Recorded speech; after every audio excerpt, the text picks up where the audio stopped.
He owned every cattle station for miles, but spent every night at my diner. Introduction. The red dust never settled in Caratha Springs. It hung in the air like a held breath, clinging to everything. The weathered timber of shop fronts, the chrome bumpers of passing trucks, the creases in Ruth Bennett's apron as she wiped down tables that had seen 1,000 meals and just as many goodbyes. At 49, Ruth moved through her diner with the practiced grace of someone who had learned to find purpose in routine. The bell above the door chimed its familiar welcome as the evening light stretched long shadows across the cracked linoleum floor. Outside, the Outback stretched endlessly, a canvas of oak and amber that seemed to swallow dreams whole. Her daughter Dakota hummed softly as she stacked plates behind the counter, her 23-year-old hands quick and sure. But Ruth could see the restlessness in the way her daughter's eyes drifted toward the windows, toward the highway that led somewhere else.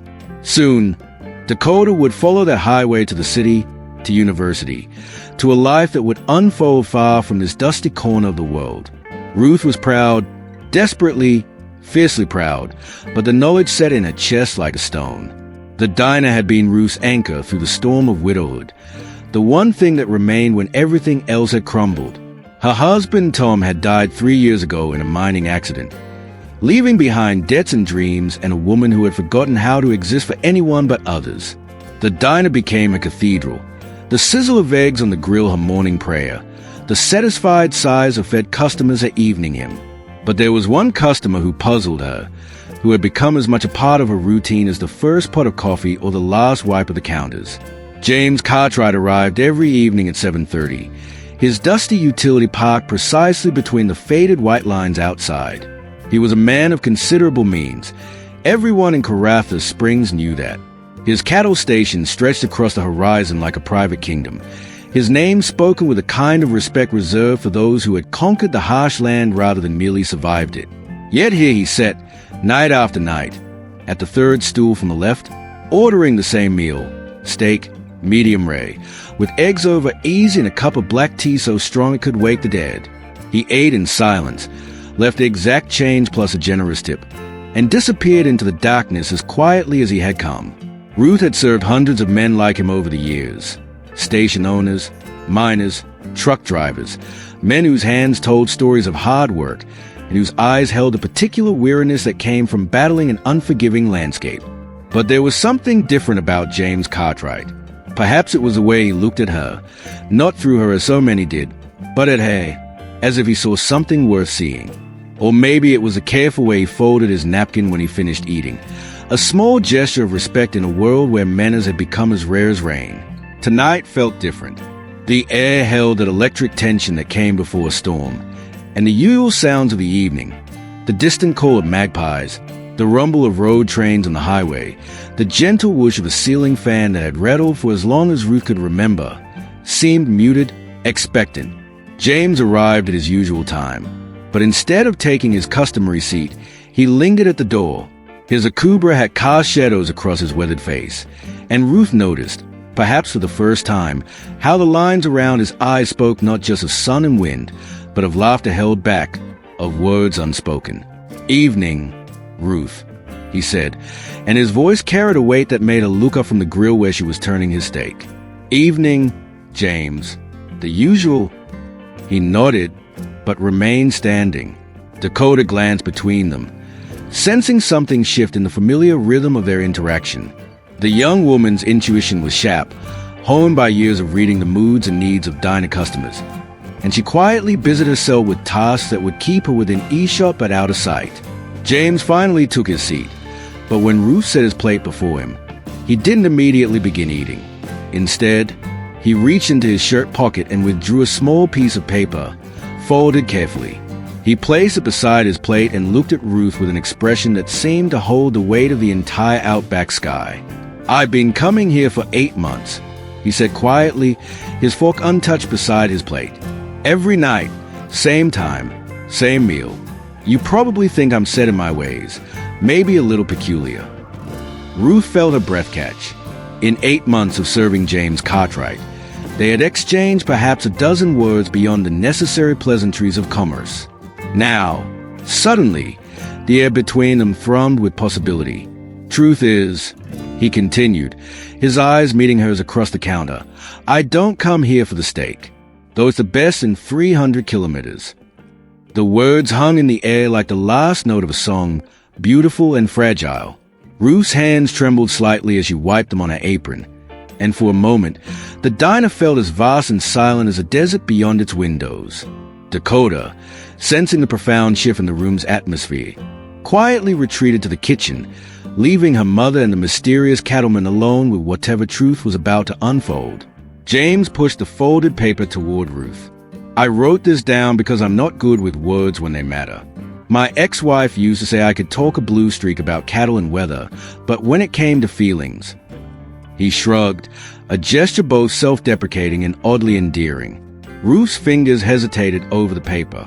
In her 49 years, she had learned that some moments change everything, that there are words which, once heard, can never be unheard. She thought of Tom, of the promises they had made, of the quiet life they had built together. She thought of Dakota, preparing to spread wings that would carry her far from this place. She thought of herself, standing at the crossroads of what was and what might be. The desert wind picked up outside, rattling the windows with the promise of change. Somewhere in the distance, a dingo called to its pack, a sound both lonely and wild. Ruth Bennett, widow, mother, keeper of a roadside diner in the middle of nowhere, reached for the paper that might rewrite her story. If you've ever stood at the edge of something new, something that both terrified and called to you, then you understand the courage it takes to reach for what might be. Sometimes the most profound journeys begin not with a dramatic gesture, but with a simple piece of paper on a diner counter. If this story speaks to your heart, if it reminds you of your own moments of quiet bravery, then perhaps you'll join me for the rest of Ruth's journey. There's so much more to discover, so much more to feel. Chapter 1. The Diner in the Distance. The paper felt heavier than it should have in Ruth's hands. She unfolded it slowly, aware that James watched her with the intensity of a man who had staked everything on a single throw of the dice. The handwriting was careful, deliberate, the words of someone who understood the weight of language. "Ruth, I know this might seem forward, coming from a man who barely speaks above a whisper in your presence. But some truths demand to be told, even when they risk everything. In 8 months of sitting at your counter, I've watched you work with a grace that puts the sunrise to shame. I've seen how you remember every customer's name, how you slip extra biscuits to the truckers who look tired, how you never charge old Mrs. Henderson full price for her morning coffee. I've watched you love your daughter with the fierce tenderness of someone who knows that love sometimes means letting go. What I'm trying to say, in my clumsy way, is that somewhere between the first cup of tea and the 100th, I found myself falling in love with a woman who doesn't even know I exist beyond these walls. If that frightens you, I understand. But if it doesn't, if there's even a chance you might see me as more than just another customer, then maybe we could start with hello. James." Ruth read the note twice before looking up. James had barely touched his steak, his hands folded on the counter like a schoolboy waiting for his marks. The vulnerability in his eyes was so raw, so unexpected from a man who commanded respect across the entire district, that Ruth felt something crack open in her chest, a space that had been sealed since Tom's funeral. "James," she began, then stopped. Words seemed inadequate for the moment, too small to hold the complexity of what she felt. Fear and hope danced together in her throat, making speech difficult. "You don't have to say anything right now," he said quickly, misreading her hesitation. I needed you to know." But Ruth was already shaking her head, a smile tugging at the corners of her mouth despite herself. "It's not that," she said softly. "It's just, I forgot." "Forgot what?" "That someone might see me as more than just a woman who cooks their dinner." The admission hung between them, honest and raw. James's expression softened, and he reached across the counter, his callous fingers brushing hers where they rested on the folded note. "Ruth Bennett," he said, his voice raw with emotion. "You are so much more than that." From the kitchen came the soft sound of Dakota moving about her task, giving them privacy while staying close enough to ensure her mother's safety. Ruth appreciated her daughter's discretion even as she struggled to process the upheaval of a carefully ordered world. The diner had become Ruth's entire universe after Tom died. Rising at 4 in the morning to prep vegetables and start the first pot of coffee, she moved through her days with the methodical precision of someone who found safety in routine. The breakfast rush brought familiar faces. Station hands grabbing bacon and eggs before heading out to muster cattle. Office workers in the small government buildings stopping for coffee and conversation. Tourists passing through on their way to more exciting destinations. But it was a dinner crowd that truly defined her world. Families celebrating birthdays with a famous pavlova. Couples on dates sharing a plate of chips. Solitary travelers finding comfort in a warm meal and a kind word. She knew their stories, their troubles, their small triumphs. Mrs. Henderson was fighting arthritis with stubborn dignity. Young Billy Morrison had just gotten engaged to the postmaster's daughter. The Kowalski family was struggling after a drought wiped out their sheep station, but they came in every Friday night anyway, because normalcy was sometimes the only thing standing between dignity and despair. And every evening, as predictable as the sunset, James Cartwright would arrive. She had noticed him from the first night. Who wouldn't notice a man like that? Tall and broad-shouldered, with silver threading through dark hair and eyes the color of storm clouds. He carried himself with the quiet confidence of someone who had earned his place in the world through hard work rather than inheritance. Ruth had heard the stories, of course. In a town like Caratha Springs, everyone knew everyone else's business. James had built his cattle empire from nothing, starting with a single struggling station he'd bought with money saved from years of working for other men. He'd been married once, to a city woman who couldn't adapt to the isolation and harsh beauty of the Outback. The divorce had been quiet, civilized, and final. Since then, he'd kept to himself, running his stations with fair discipline and treating his workers better than most. But none of the stories had prepared Ruth for the reality of him sitting in her diner, quietly observing the world around him with an intelligence that seemed to miss nothing. She had caught him watching her sometimes, not in a way that made her uncomfortable, but with a curiosity that suggested he saw something worth studying. Now she understood what he had been looking for. "I should get back to work," Ruth said, though she made no move to step away from the counter. "Of course," James replied, but he didn't pick up his fork either. Dakota emerged from the kitchen carrying a fresh pot of coffee, her young face carefully neutral despite the curiosity dancing in her eyes. "Everything all right out here?" she asked, topping off James's cup without being asked.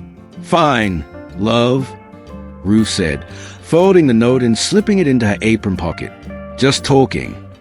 Dakota's smile was knowing but kind. At 23, she had inherited her father's quick wit and her mother's intuitive understanding of people. She had watched her mother exist rather than live for the past 3 years.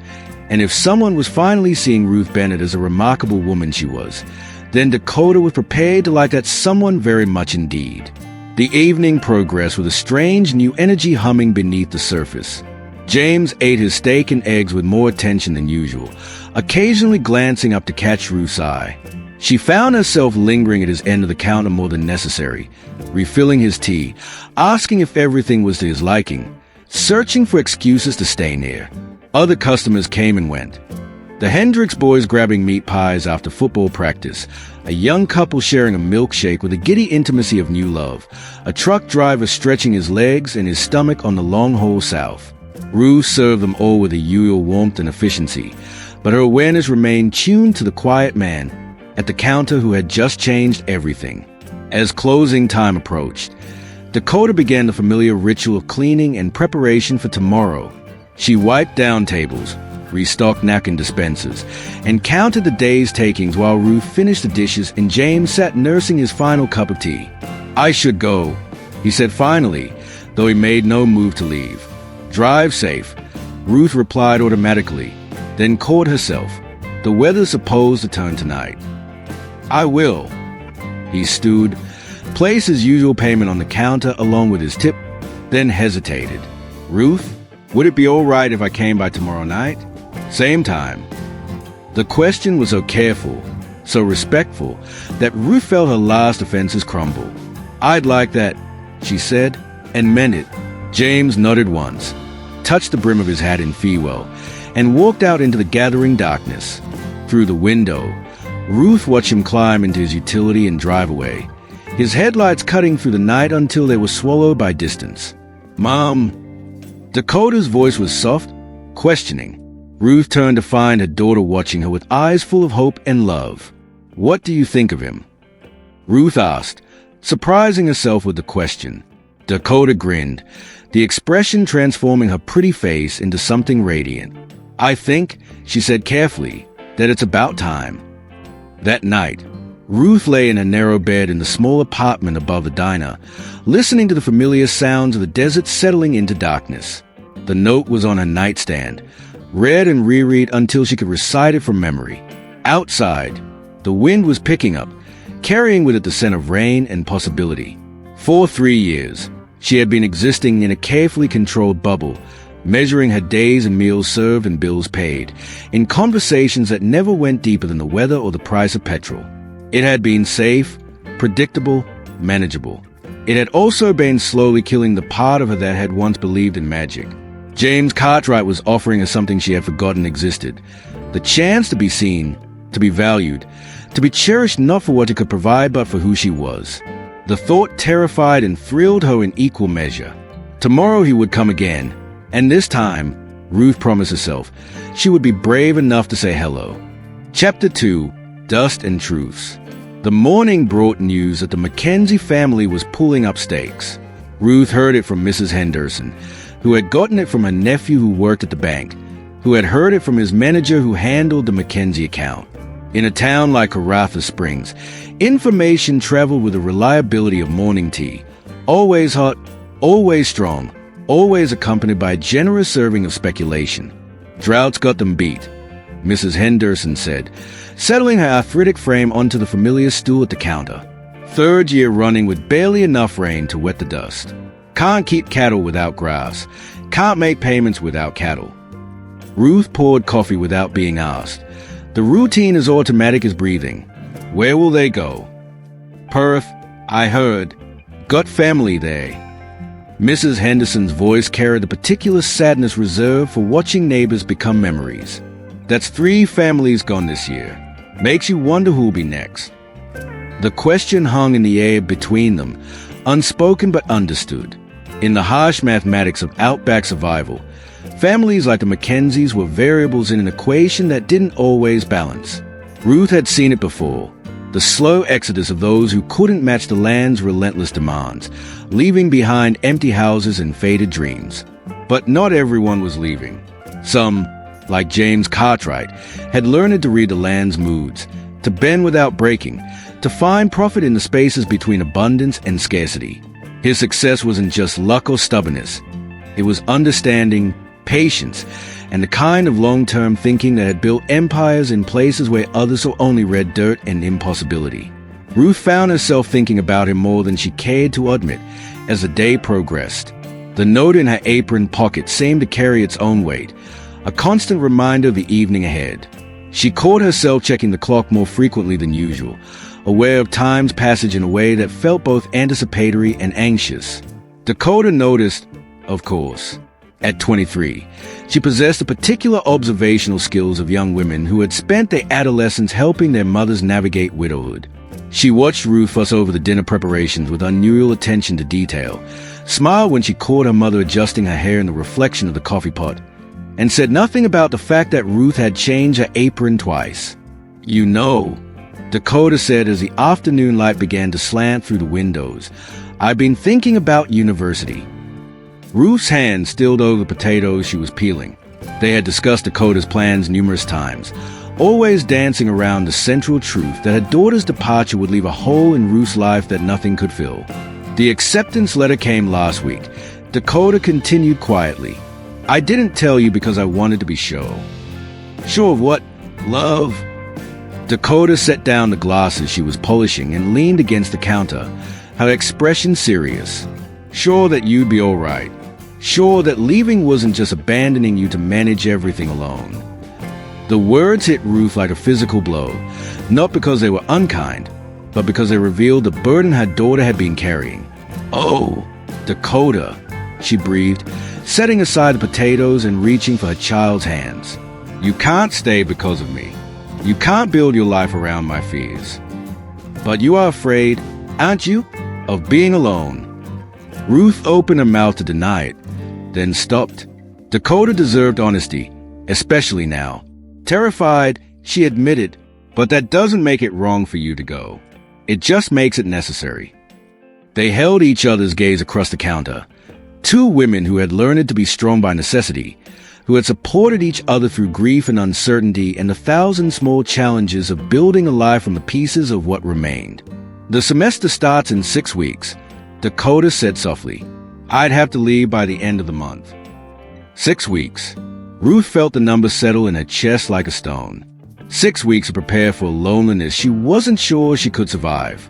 6 weeks to learn how to exist without the daughter who had become her anchor, her purpose, her daily reminder that love could triumph over loss. We'll make it work, Ruth said, though she had no idea how. We always do. The afternoon passed in a blur of familiar tasks made strange by the weight of impending change. Ruth moved through the dinner preparations with mechanical precision, but her mind kept drifting to the future, the empty apartment above the diner, the silence that would settle over her mornings, the way conversations would feel incomplete without Dakota's quick wit and gentle wisdom.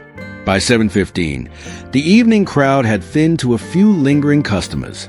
The Kowalski family occupied their usual corner booth, the children sharing a piece of chocolate cake while their parents spoke in the low, serious tones of people discussing difficult decisions. A traveling salesman sat at the far end of the counter, working through a plate of fish and chips while marking up a road map with a red pen. Ruth was wiping down the coffee machine when she heard the familiar sound of James's utility pulling into the parking space outside. Her heart rate quickened, and she caught Dakota watching her with a knowing smile. Go on, her daughter said softly. I've got things handled here. James entered at exactly 7:30, removing his Akubra hat as he crossed the threshold. But tonight, instead of heading directly to his usual stool, he paused, taking in the scene with the careful attention of someone trying to understand the rhythms of a place that mattered to him. Evening, Ruth. Dakota. His voice carried the same quiet strength as always, but there was something new in it, a warmth, an intimacy that made Ruth's pulse flutter. Evening, James. Ruth moved to greet him, acutely aware of Dakota's interested observation. The usual, please. But he made no move to sit, instead glancing around the diner with evident appreciation. Busy night. Not too bad. The Mackenzies came by earlier to settle their account. They are heading to Perth next week. James nodded gravely. Hard decision, but probably the right one.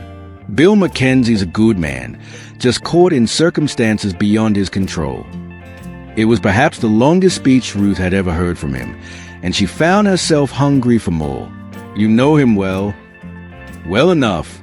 Bought cattle from him a few times over the years. He's got good instincts, just not enough capital to weather the lean times.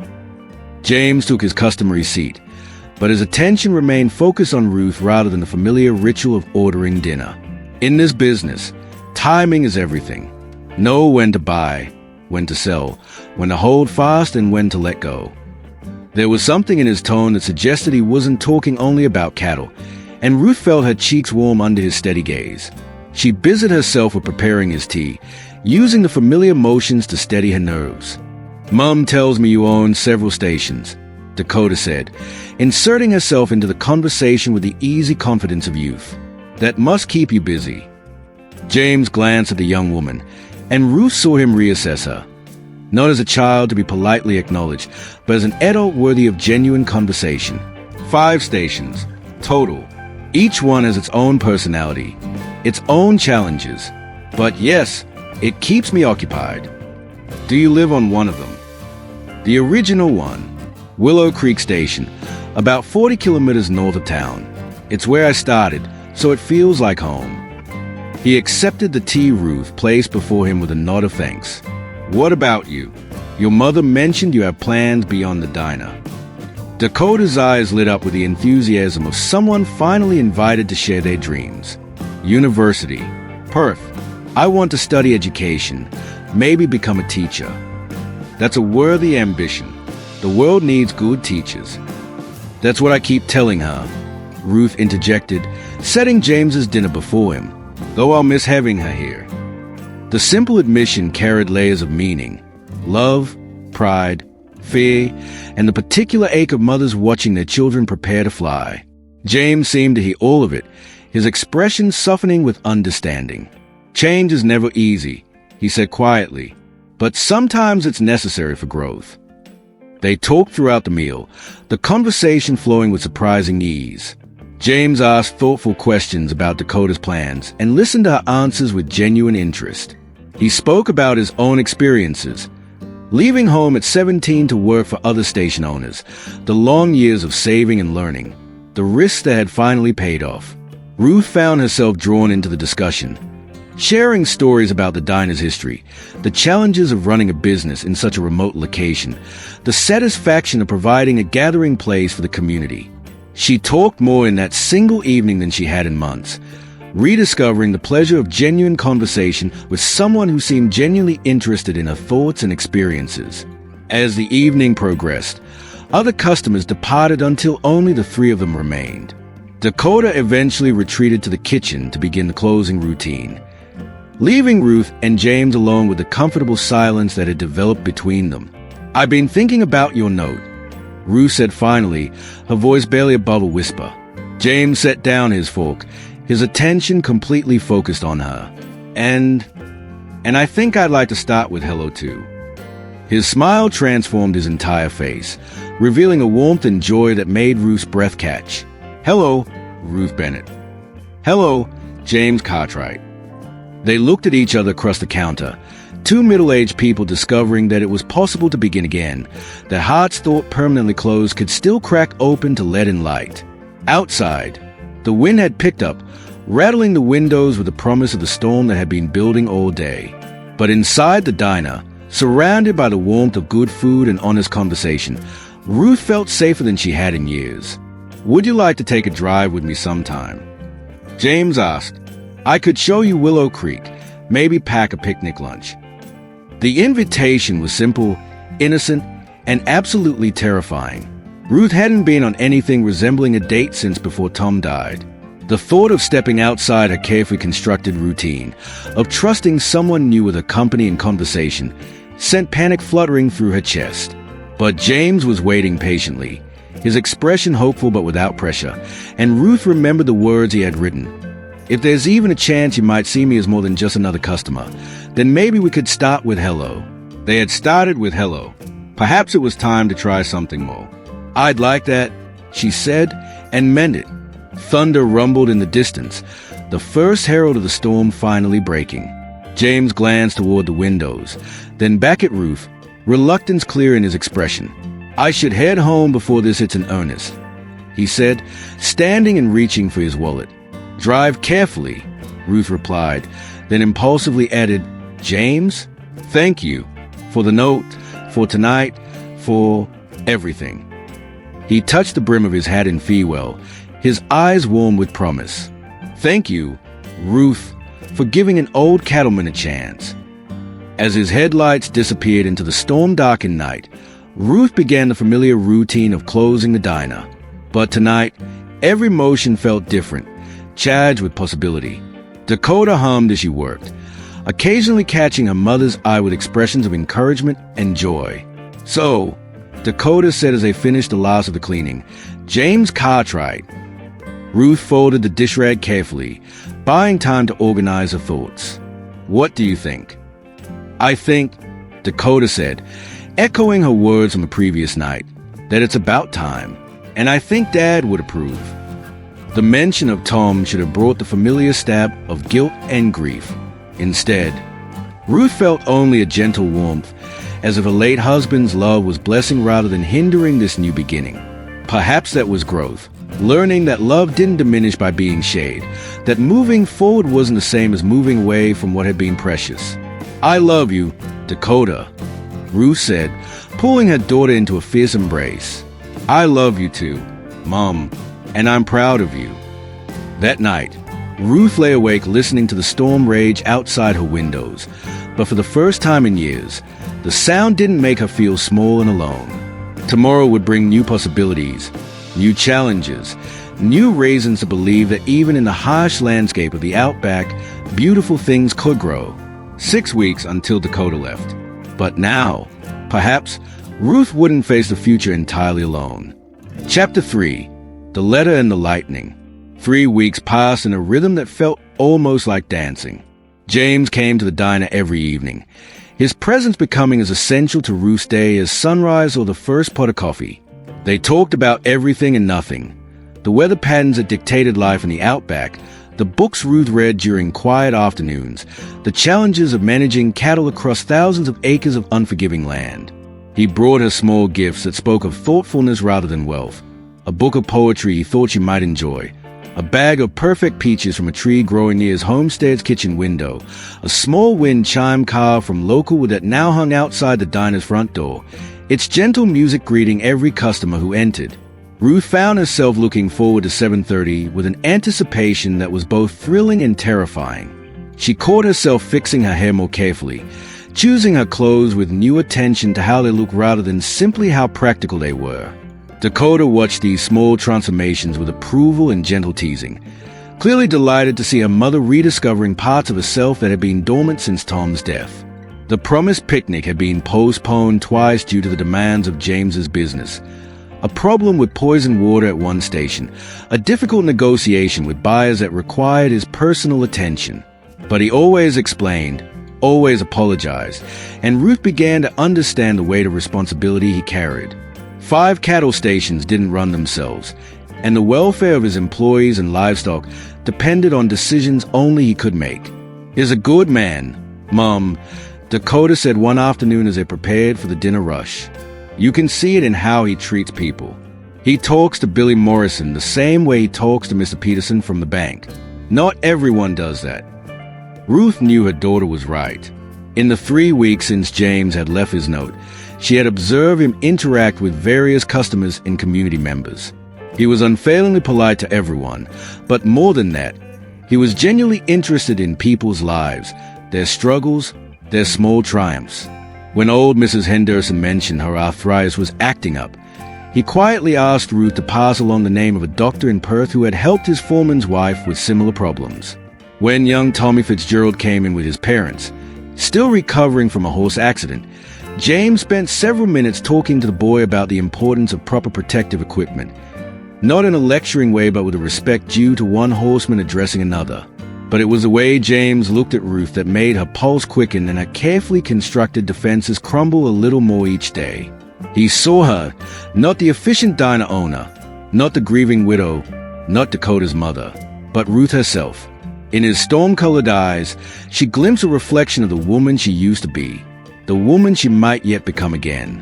On a Thursday evening in late summer, when the heat still shimmered off the asphalt despite the approaching sunset, James failed to appear at his usual time. 7:30 came and went without the familiar sound of his utility pulling into the parking space. Ruth tried not to watch the door, but her attention kept drifting from her other customers to the empty stool where he always Saturday. By 8 o'clock, she was genuinely concerned. In 3 weeks of this new routine, James had never been more than 5 minutes late, and then only when delayed by a customer who needed to finish an important story. Something was wrong. Maybe he got held up at one of the stations, Dakota suggested, but her voice carried the same worry that was building in Ruth's chest. By 8:30, with the evening crowd beginning to thin, Ruth could no longer pretend that everything was normal. She found herself listening for the sound of his vehicle, jumping every time the door chimed to admit a new customer, only to feel her heart sink when it wasn't him. "Go ahead and close up early tonight," Ruth told Dakota as 9 o'clock approached. "I'll finish the cleanup." But Dakota was already shaking her head. "Something's wrong, isn't it?" He wouldn't just not come without saying something. Ruth wanted to deny it, to maintain the pretense that her worry was overblown, but the truth was written too clearly on her face. In the space of 3 weeks, James' Cartwright had become integral to her daily routine, and his absence felt like a discordant note in a melody she was just learning to play. They closed the diner in worried silence, both women's thoughts turning to the myriad dangers that could befall a man in the harsh landscape beyond the town's small circle of safety. Bushfires, vehicle breakdowns, accidents with cattle or equipment.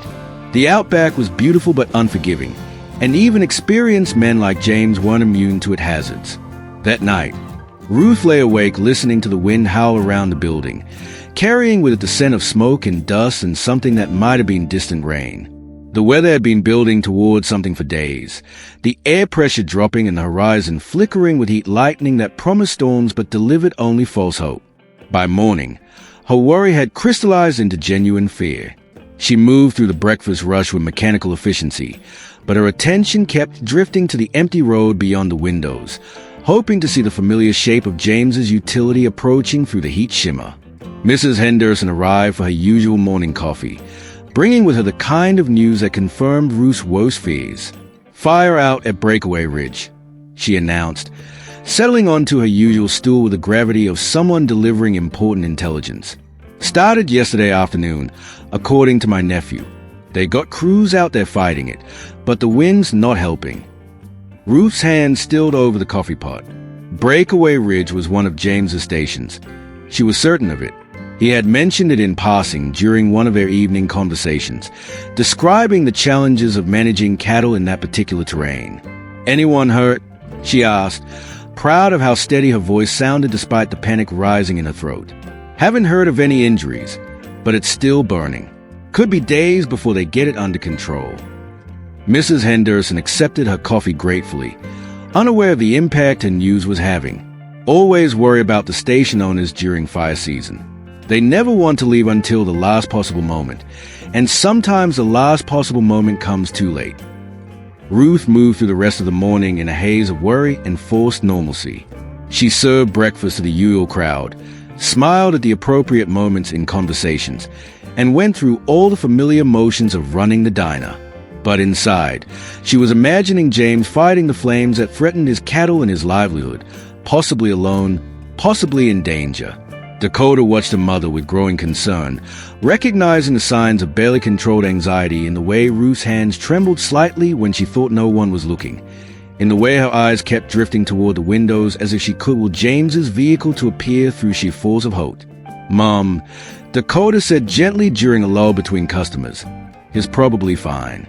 James knows that country better than anyone." Ruth wanted to believe her daughter, but the images in her mind were too vivid. Flames racing across dry grass, smoke choking the sky, a man standing his ground against forces too powerful to fight alone. She had already lost one person she cared about to the dangers of Outback life. The thought of losing another felt unbearable. The day dragged on with agonizing slowness. Every phone call made Ruth's heart race, hoping for news. Every vehicle that passed on the highway drew her attention, searching for familiar lines and colors. By afternoon, she was jumping at shadows, her nerves stretched to the breaking point. At 4 o'clock, when the heat was at its most oppressive and the diner was mercifully quiet, Ruth made a decision that surprised even herself. "I'm going out there," she announced, untying her apron with hands that shook only slightly. Dakota looked up from the order book she was updating. "Going where?" "Breakaway Ridge, to see if it's all right." "Mom, that's crazy. You don't even know exactly where it is, and there's a bushfire." "I'll find it." Ruth's voice carried a determination that brooked no argument. "I can't just stand here doing nothing while he might be in danger." Dakota stared at her mother, seeing something she hadn't witnessed since before her father died. Ruth Bennett acting on pure emotion, throwing caution to the wind in service of something that mattered more than safety or practicality. "Then I'm coming with you," Dakota said firmly. "No, you're not. Someone needs to mind the diner, and if there's danger, then you shouldn't be going alone." Dakota's tone brooked no argument. "We close early, put up a sign explaining the emergency, and go together. That's the only way this happens." Ruth opened her mouth to argue, then stopped. The fierce protectiveness in her daughter's eyes was a mirror of her own feelings about James, and she realized that Dakota was right. This was bigger than the diner, bigger than routine, bigger than the careful life they had built from the ashes of grief. 20 minutes later, they were on the road in Ruth's ancient Ford, following directions cobbled together from Mrs. Henderson's nephew and Ruth's fragmentary memory of James's descriptions of his properties. The afternoon sun beat down mercilessly, and in the distance, a column of smoke rose against a brilliant blue sky like a dark prayer. The roads grew progressively worse as they left the town behind, sealed highway giving way to gravel. then to dirt tracks that tested the Ford's aging suspension. Ruth drove with grim determination, following signs and instinct in equal measure, while Dakota navigated with a road map that seemed increasingly inadequate as they ventured deeper into the vast emptiness of James's domain. "There," Dakota said suddenly, pointing ahead to where the smoke was thickest. "That has to be it." Ruth pressed the accelerator, the Ford protesting as it climbed a ridge that offered a panoramic view of the disaster below. Breakaway Ridge Station spread across the valley like a patchwork quilt, but large sections of it were black with recent burning.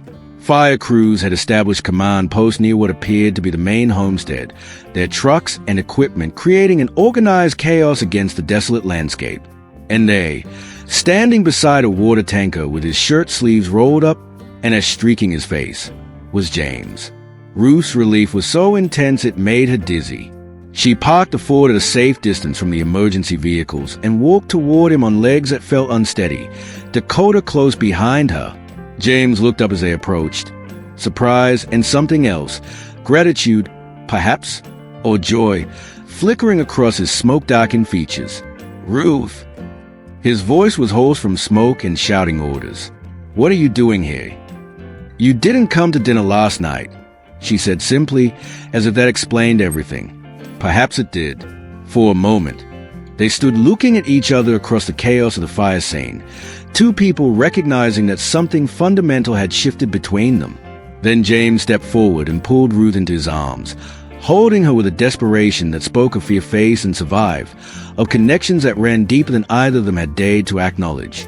"I'm all right," he murmured against her hay, which smelled of coffee and cornbread and everything safe and comforting.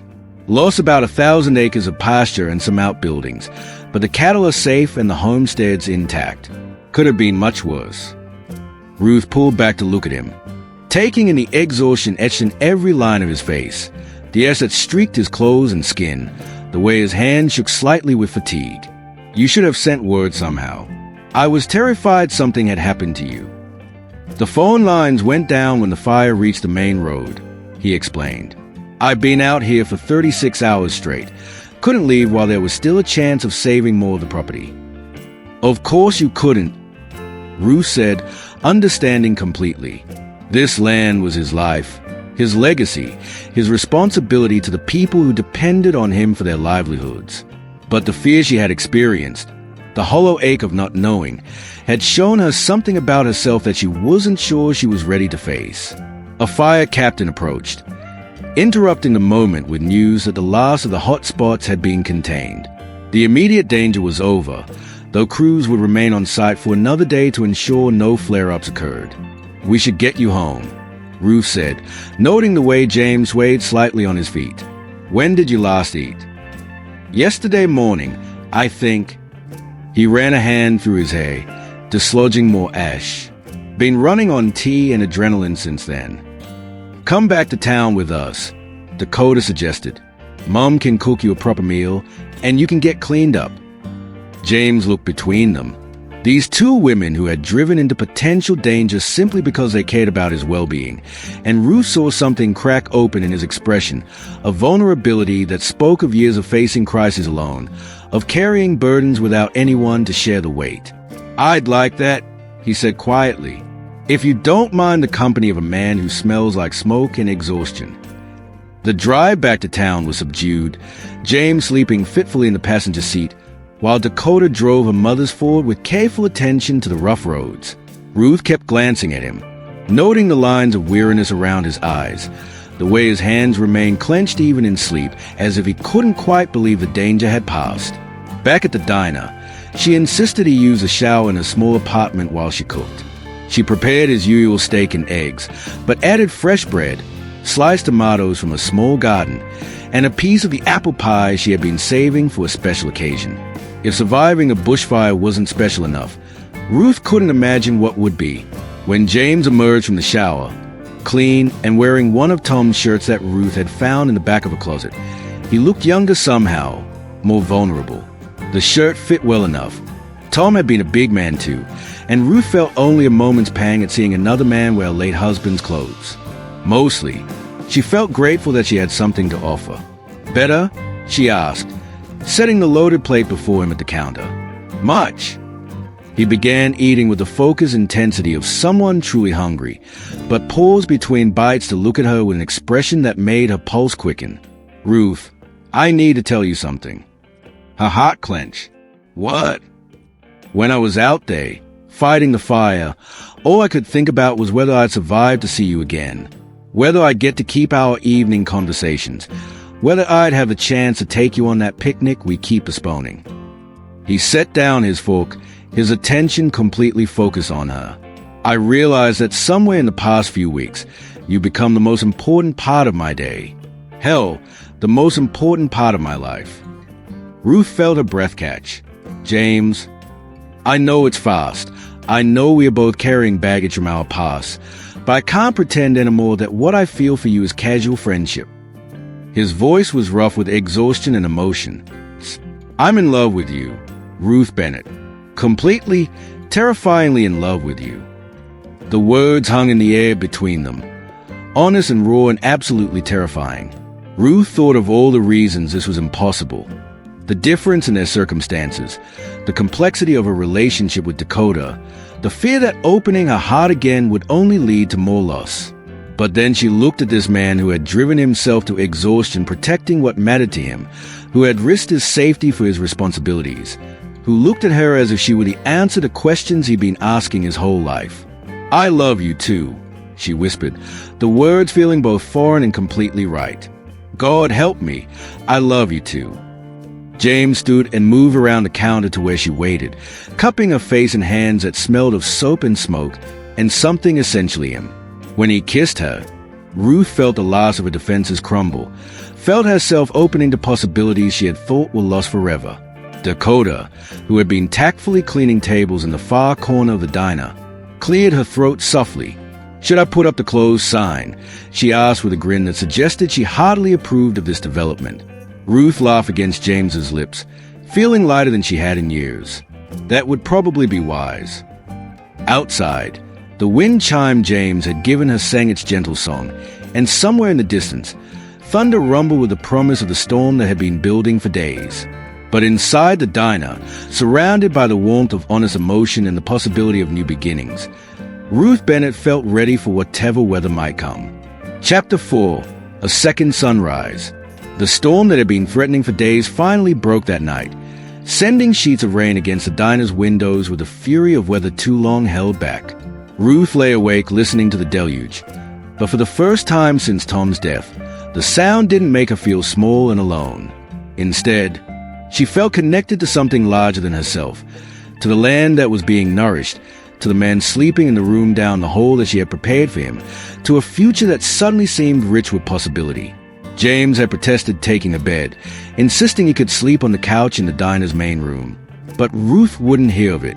He was exhausted from 36 hours of fighting fire and needed proper rest. She had made up Dakota's old room. Her daughter had moved to the couch with cheerful acceptance of the arrangement, and insisted he stay until the roads dried out enough for safe travel back to his stations.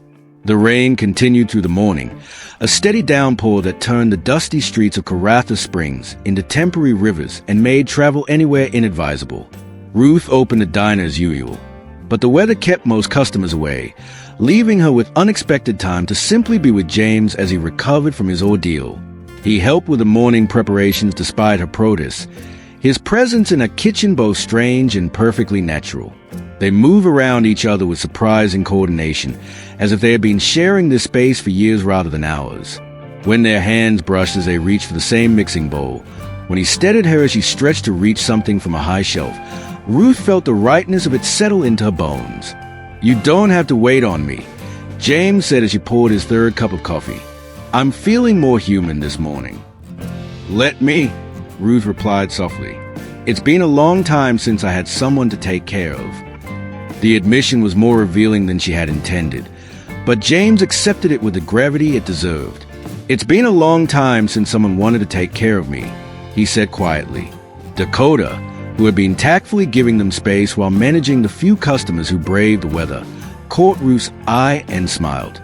Her daughter's approval meant everything, Ruth realized.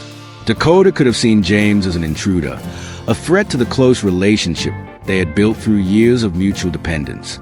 Instead, she seemed genuinely delighted by this turn in her mother's life.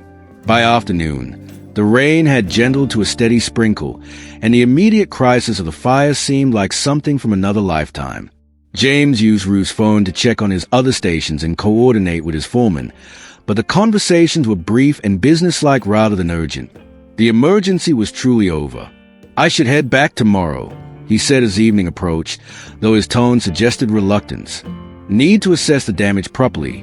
Start planning the recovery." Ruth nodded, understanding the demands of his position even as her heart sank at the thought of his departure. "Of course, your people depend on you. Some of them lost homes in the fire," James continued, his expression troubled. "Couple of the stockmen's cottages didn't survive. I need to arrange temporary housing, figure out insurance claims, decide what to rebuild and what to relocate." The weight of responsibility he carried was staggering, Ruth realized.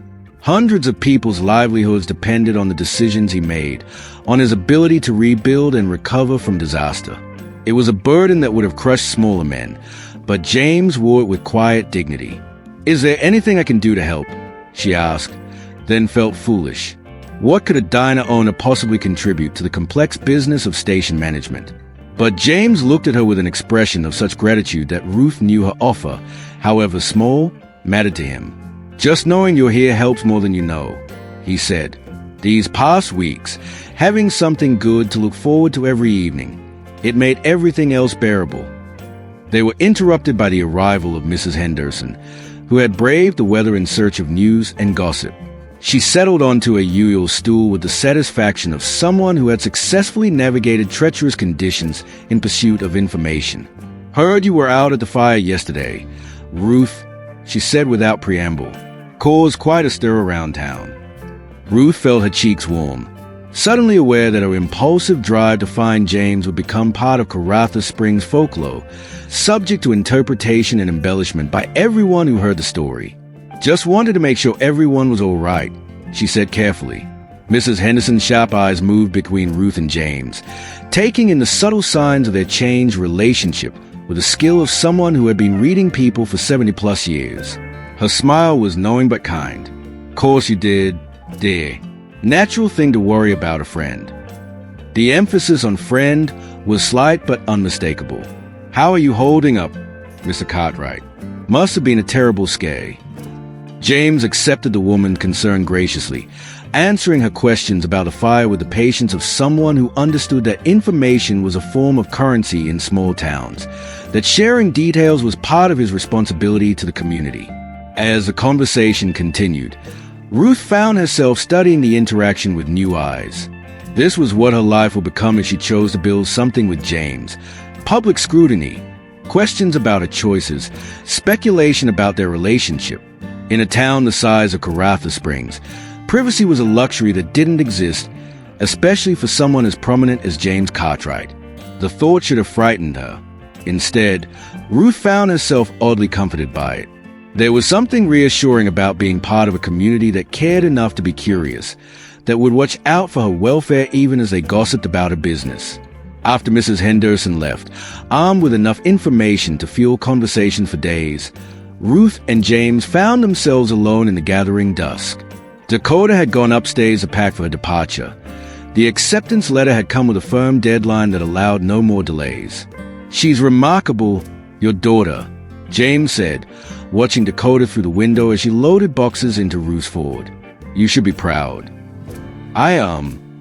Ruth's voice was thick with the emotion she had been trying to suppress. Proud and terrified and heartbroken all at once. The mark of a good parent, I think, raising someone strong enough to leave. The words were meant to comfort, but they hit Ruth with unexpected force. In 3 days, Dakota would be gone, beginning the life Ruth had sacrificed so much to make possible.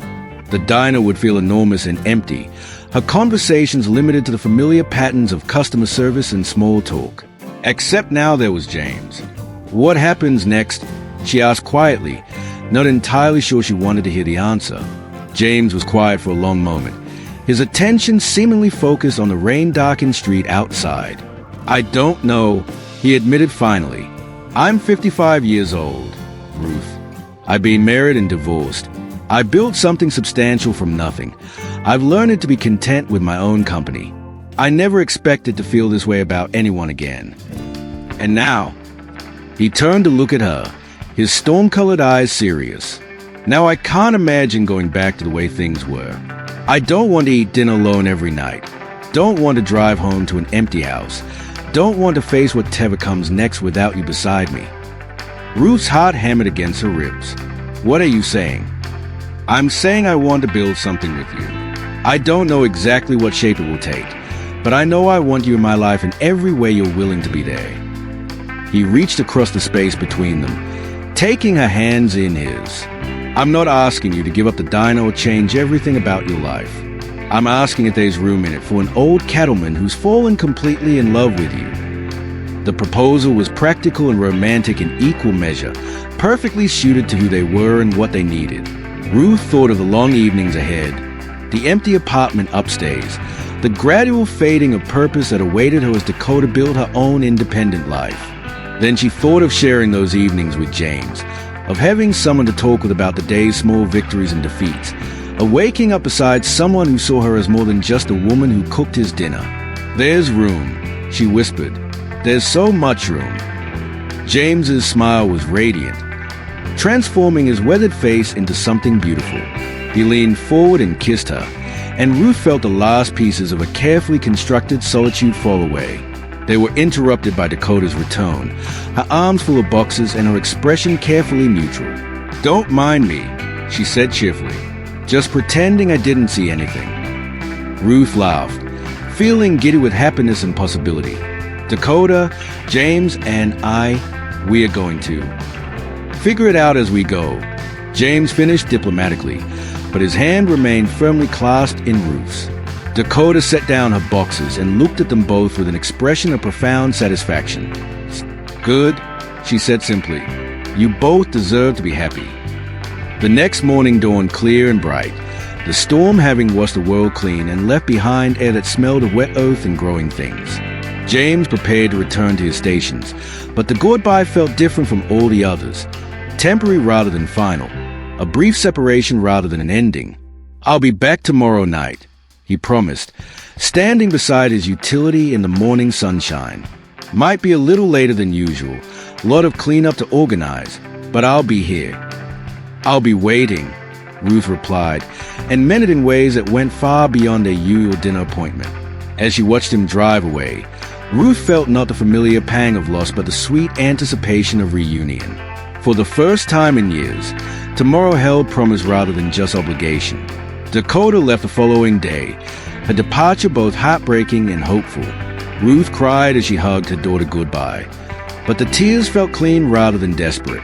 She was sending Dakota into the world not as a woman clinging to what remained of her old life, but as someone ready to embrace what came next. Take care of yourself, Mom, Dakota whispered against his shoulder, and take care of him too. He's one of the good ones. I will, Ruth promised. And you take care of yourself out there in the big city. Remember, this will always be home. That evening, James arrived 15 minutes late, dusty and tired, but carrying a small bouquet of wildflowers he had picked along the road. The gesture was simple and perfect, exactly right for a new beginning that honored both their ages and their experience. How was your first day alone? He asked, taking his customary seat at the counter. Different, Ruth replied honestly. Quieter, but not as lonely as I expected. Good. He smiled, accepting the tea she poured without being asked. I've been thinking about what you said, about there being room in your life. Oh, I'd like to start small, if that's all right. Maybe help out around here when I can. Fix that ceiling fan that's been rattling since I first walked in. Spend the evenings talking instead of sitting in silence. Ruth looked at this man who had tumbled into her carefully ordered world and changed everything simply by seeing her, by caring enough to leave notes and pick wildflowers and drive 30 miles just to share a meal with her. I'd like that, she said, reaching across the counter to cover his hands with hers. I'd like that very much. Outside, the wind chimes sang its gentle song, and somewhere in the distance, a magpie called to its mate. The diner felt warm and full of possibility, ready for whatever stories would unfold within its walls. Ruth Bennett, 49 years old, widow, mother, keeper of a roadside diner in the middle of nowhere, poured tea for the man who had reminded her that it was never too late for a second sunrise. And as the evening light painted everything golden, she knew that the best chapters of a story were still waiting to be written. Perhaps that's the most beautiful thing about love in all its forms. It teaches us that endings can become beginnings, that what seems like the last page might actually be the first page of something entirely new. If this story has touched your heart, if it reminds you of your own moments of unexpected grace, then maybe you understand that courage comes in many forms. Sometimes it's as simple as opening a note from a stranger, or as profound as choosing to love again when you thought that chapter of your life had closed. The desert blooms after rain, and hearts, like the resilient landscape of the Outback, can flower in the most unexpected seasons. Thank you for sharing Ruth and James's journey. May you find your own second sunrise in whatever form it takes.